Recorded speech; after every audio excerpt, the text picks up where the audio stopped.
Bonsoir à tous et bienvenue sur 8 Mont-Blanc, c'est l'heure du journal de la rédaction. Nous sommes le vendredi 24 mai 2019, c'est parti pour ce journal.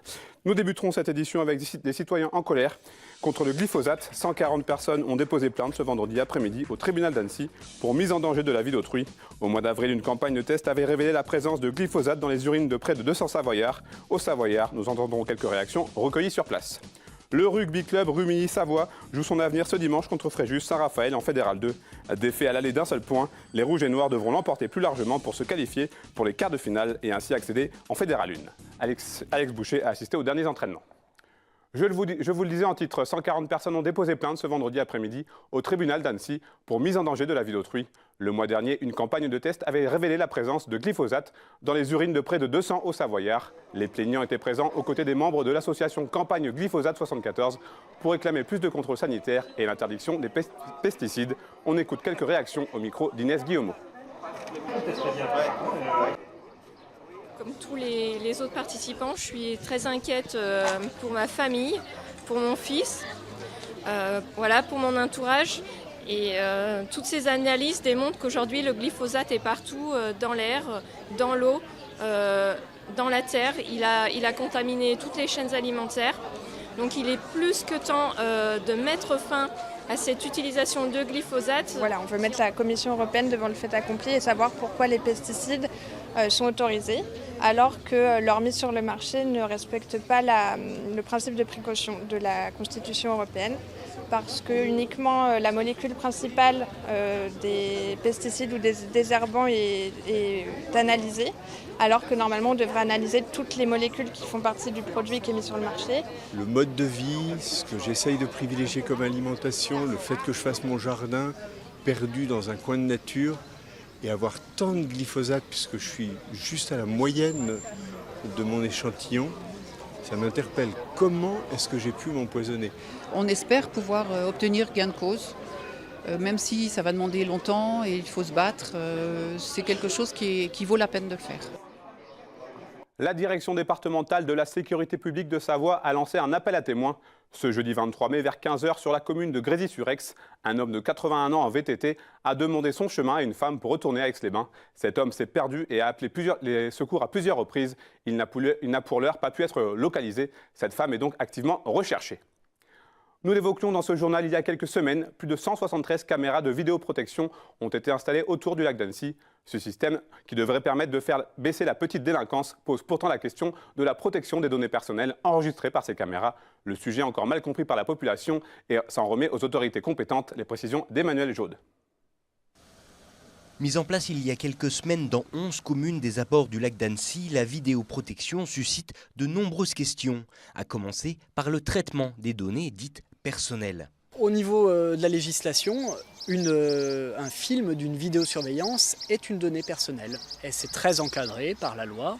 La CNIL nous dit qu'on a le droit de conserver 1 mois les données de vidéosurveillance. Après, il faut faire des demandes spéciales. Donc, je ne doute pas que le système a été installé de manière conforme.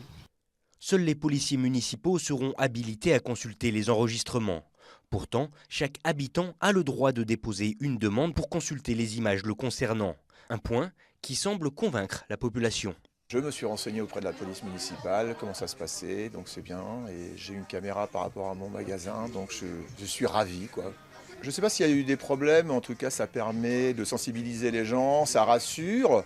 Après, je dis toujours tant qu'on n'a rien à se reprocher. Et puis par rapport à des points stratégiques, si ça peut enlever entre guillemets, la petite délinquance, ou s'il y a un fait, la gendarmerie peut accéder pour un fait grave. Je pense qu'il y a quelques personnes qui sont habilitées à surveiller, quoi. On nous dit que les maisons échappent à la vidéosurveillance, etc. Donc je l'accepte tel que ça m'est présenté, effectivement. Bon, j'imagine que tout ça est quand même entouré juridiquement, donc voilà, j'ai pas d'objection majeure à faire, finalement. Si le système et le nombre de caméras doivent encore évoluer en fonction des besoins, la Commission nationale de l'information et des libertés, la CNIL, se garde le droit de contrôler et vérifier à tout instant la gestion des images enregistrées dans les communes de Haute-Savoie pour ainsi s'assurer la bonne utilisation de ces données. Bâtiment historique de la ville d'Aix-les-Bains, Aqualis offre une cure de jouvence et un lifting complet à l'aube de la saison estivale. Construit dans les années 30, l'ancien aquarium va devenir au mois de juillet prochain un centre d'interprétation du lac du Bourget. Reportage. À quelques semaines de l'ouverture officielle, tout n'est pas encore prêt à Aqualis. L'ancien aquarium de la ville d'Aix-les-Bains, fermé en 2017, deviendra cet été un centre d'interprétation du lac du Bourget. Un juste retour des choses puisque ce bâtiment abritait autrefois une station d'études hydrobiologiques. Nous sommes ici, au bord même du lac du Bourget, cette ressource en eau extraordinaire à l'échelle nationale, qui a aussi une richesse écologique unique.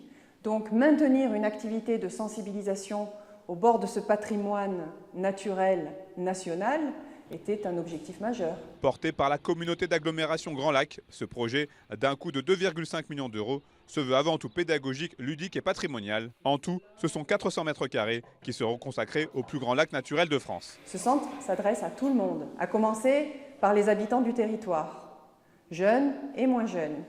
Tout le monde ici aura une place pour aller vivre une expérience à propos du lac en fonction de son état de connaissance ou d'affect avec le lac. Ils vont pouvoir, au sein d'Aqualis, venir peut-être en apprendre davantage ou s'interroger autrement et découvrir quelques secrets que même eux peut-être ne connaissent pas.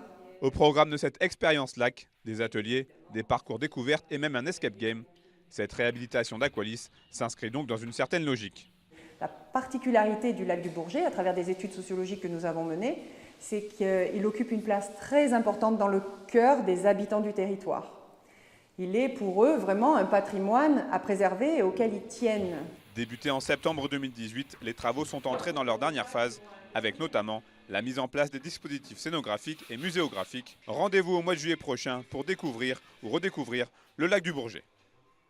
En rugby, 3000 personnes sont attendues ce dimanche au stade des Grangettes de Rumilly pour le 8e de finale retour de Fédéral 2 entre Rumilly et Fréjus-Saint-Raphaël. Une victoire par au moins 2 points d'écart enverrait les Rouges et Noirs en Fédéral 1, l'antichambre du rugby professionnel.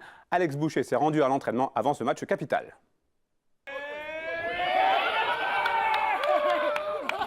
Une ambiance décontractée, des sourires, mais aussi beaucoup de sérieux. Après une défaite 14-13 en 8e de finale aller de Fédéral 2 sur le terrain de Fréjus-Saint-Raphaël, le club de Rumilly se prépare au match retour à domicile. Au match aller, on a fait preuve de certaines qualités qui ont démontré qu'on avait tous les atouts, si on abordait le match par le bon bout, pour une victoire et pour enfin réussir cet objectif, l'accession au Fédéral 1 qui est attendu par le club depuis plusieurs saisons. Cette semaine à l'entraînement, l'aspect tactique a été principalement mis en avant par les joueurs et le staff.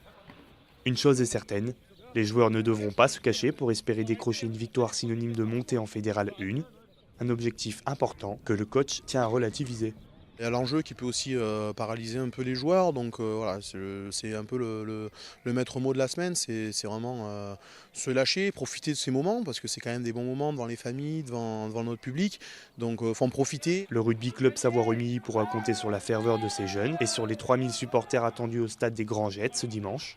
Les Rouges et Noirs sont bien conscients de l'avantage de jouer ce match décisif à domicile. On a la chance de jouer ce match de la montée chez nous, devant notre public, donc justement tout ça doit nous amener un plus.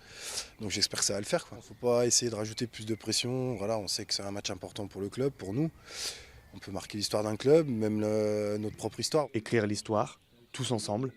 Face à Fréjus-Saint-Raphaël, les Rumilliens ont l'occasion de renouer avec leur glorieux passé et de frapper un grand coup. C'est la fin de cette édition. Merci à vous pour votre fidélité à l'information sur 8 Mont-Blanc. Tout de suite, vous avez rendez-vous avec Emmanuel Jaude et toutes nos équipes pour la Maxi Race 2019. Notez aussi sur vos agendas, dimanche matin, vous pouvez retrouver la Marathon Race à partir de 5h30. Passez une très belle soirée.